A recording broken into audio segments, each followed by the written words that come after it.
नेपाल हमारा है। फिर क्या होगा? जो नेपाल को सबक नहीं सिखाएगा हम उसे वोट नहीं देंगे। ना इन नलायकों को हम कभी बेटी देंगे और ना इनको रोटी देंगे। पिद्दी सा नेपाल चीन की गोद में बैठकर हमें धमकी दे रहा है, लेकिन उसे जानना चाहिए कि भारत की ताकत सेना में कितनी है। जब जब नेपालमा ग्रेटर नेपालको कुरा उठ्छ, सीमा विवादको कुरा उठ्छ, त्यसपछि भारतीय मिडियाहरूले यसै गरी धम्क्याउन थाल्छन्। यो सिलसिला आज मात्रै होइन, जमानादेखि चल्दै आएको थियो। तर यसपालि भने कहानीले फरक रूप लिएको छ। मोदी सरकारले भारतको संसदमा नेपालको भूभाग समेत राखेर अखण्ड भारतको नक्सा सार्वजनिक गरेको थियो। यो कुरालाई लिएर नेपालमा धेरै विवाद भयो।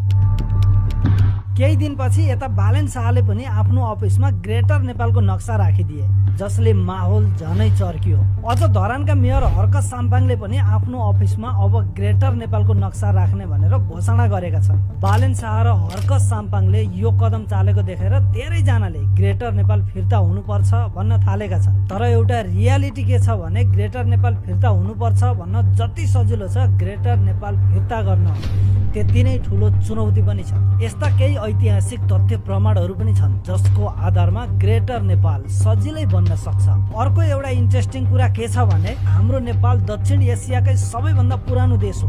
नेपाल अधिराज्यको स्थापना सन् 1768 सेप्टेम्बर 25 मा भएको पाइन्छ।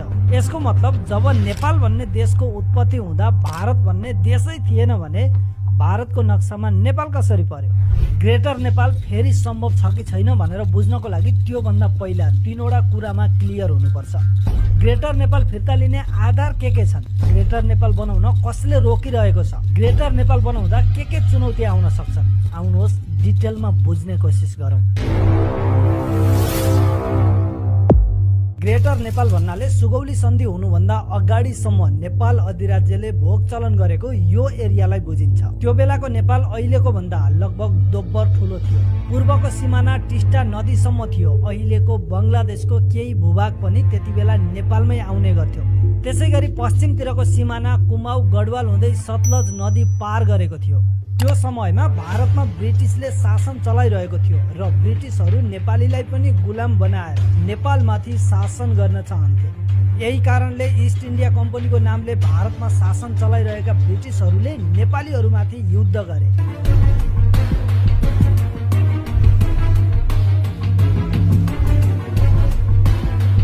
त्यही युद्धको कारण सन् 1816 मा ब्रिटिस र नेपाल अधिराज्य बीच एउटा सन्धि हुन गयो, जसलाई हामी सुगौली सन्धिको नामले चिन्ने गर्छौं। हो साला त्यही सुगौली सन्धिले ग्रेटर नेपाललाई खाएर यत्रोबाट यत्रो